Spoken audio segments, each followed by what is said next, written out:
Welcome to the Innovation and Compliance Podcast, part of the Compliance Podcast Network. Join us every week as we talk with industry innovators who are making compliance to help business run more efficiently and, at the end of the day, more profitably. Here's your host, Tom Fox. Hello, everyone. This is Tom Fox back for another episode, and you are in for a real treat today as I have Keith Laska with me. Keith is a board member at Hanzo, and we're going to visit today about Hanzo, Keith's role at Hanzo, and using AI and modern tech to improve compliance effectiveness. So, Keith, with that incredibly long-winded introduction, first of all, welcome, and thank you for taking the time to visit with me today. Thanks for having me, Tom. Keith, many in the compliance field have come into this field from the general counsel's office. We have a legal background, and I'm certainly one of those. And I was wondering if you might just start off by telling a little bit about the Hanzo story, who you are, and what Hanzo brings to the innovation in compliance tale. Absolutely. Hanzo's largely using artificial intelligence and data science to make our customers' lives easier. We cover both proactive and reactive compliance and e-discovery requirements, but with one major difference. We collect, store, and offer those insights and analytics on content in native format instead of just generating plain PDFs.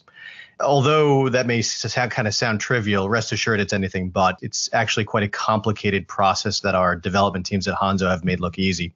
So I guess how did we get here? Hanzo was born out of a British National Library project to preserve the web forever, a daunting task. Our co-founders were tasked with recording a contextual experience for British citizens to look back on and analyze. And really, there was only one problem when they were kind of thinking about this challenge. Every off-the-shelf tool and utility at that time rendered static, flat PDFs or extracted text into some kind of garbled and unreadable form, removing almost all of the dynamic nature of the web. The founders realized two important things at the time. First, the web was not becoming more simple, quite the contrary. It was growing more complex by the day.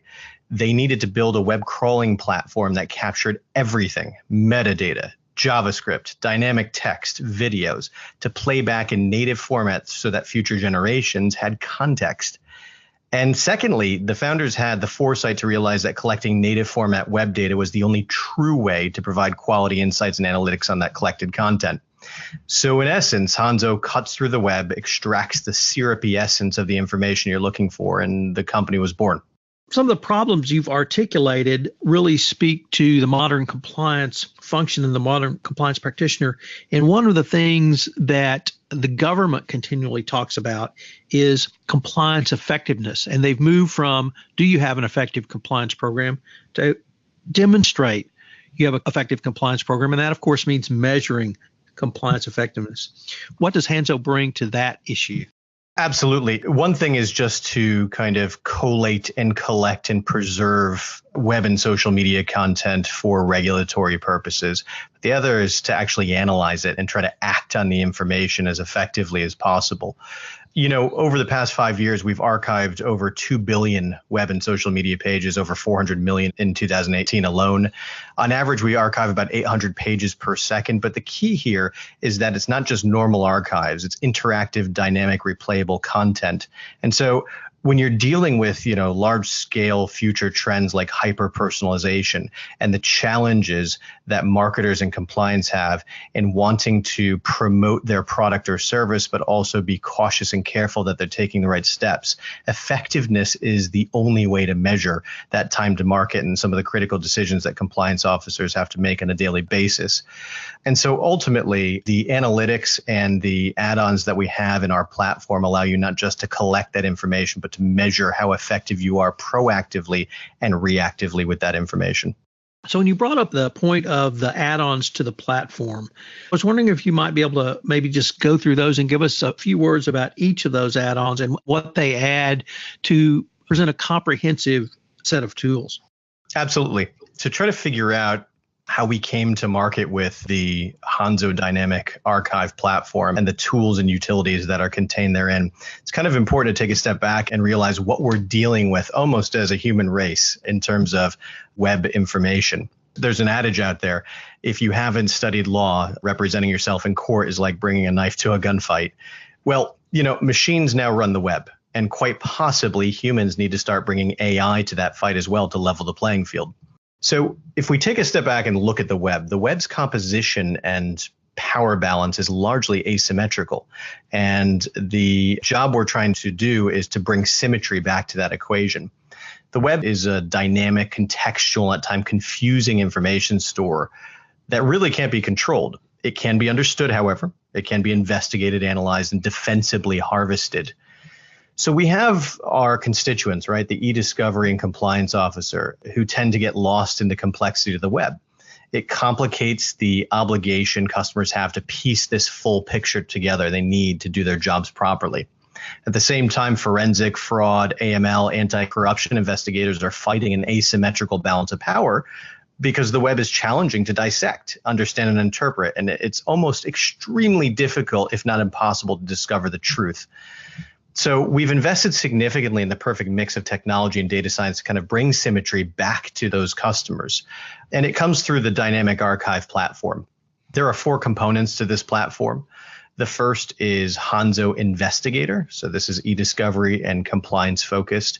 Hanzo Investigator utilizes data science and artificial intelligence and machine learning algorithms to effectively scan the entire web. That could be internal content for internal investigations. Somebody calls a hotline, somebody breaks the law. There are cases of harassment or potential whistleblowing situations that need to be investigated internally. Or external investigations, social media monitoring, IP theft protection. An investigator effectively goes out, collates and grabs that pertinent data, applies statistical analysis and keyword metrics to that to identify the information hidden in plain sight. The second product is Hanzo Hold, and there's this ongoing battle inside the enterprise between information governance and e-discovery, particularly with team collaboration tools, Slack, G Suite, Office 365. They're growing like weeds within the organization. So the ability to apply retention policy to preserved custodial data is key. Third, we have Hanzo Capture. And this is really for your acronym soup, web archiving for regulatory compliance. SEC, FINRA, FTC, GDPR, IROC, marketing advisor, social media monitoring can all happen through Hanzo Capture. And then finally, Hanzo Dynamic Review. Once you have this content and you might need to produce a legally defensible export, you need to keep it dynamic. You lose an awful lot in exporting to PDFs. So if you want to analyze that content on top of it, you kind of have to have that native format, collected content. So if I've understood you correctly, Keith, it's simply beyond a platform for storing, but it's a platform to analyze, but also present the findings of those analytics in a way that could be easily digestible, whether it be someone like me in the compliance position, senior management, or other.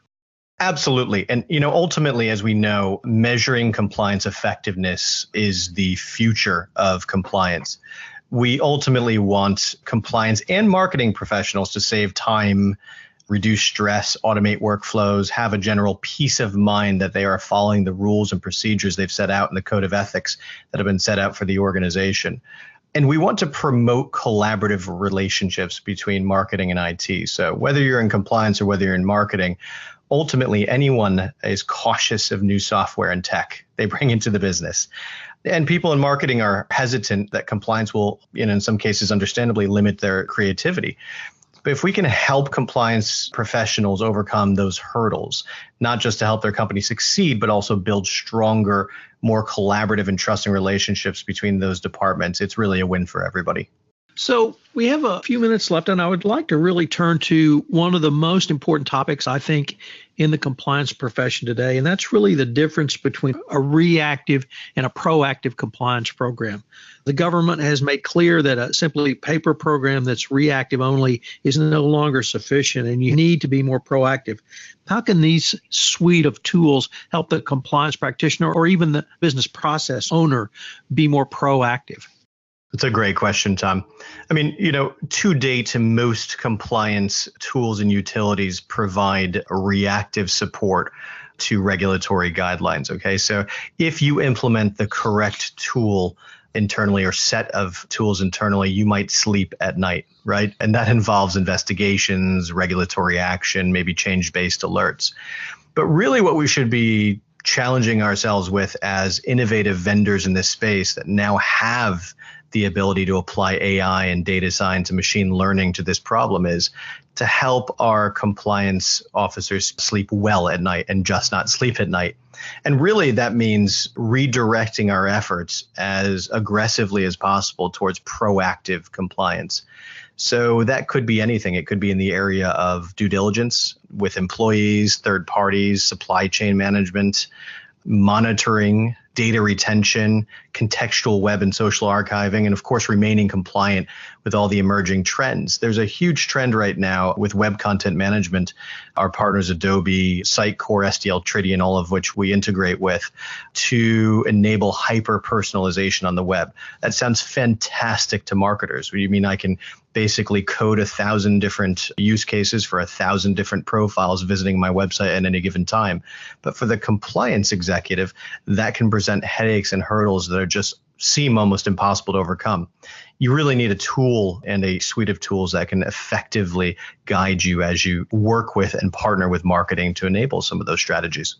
Keith, if I could take it perhaps down to a discrete level, compliance, my type of compliance, my people's compliance is generally anti-corruption compliance based on laws such as the Foreign Corrupt Practices Act, the Bribery Act, or innumerable others.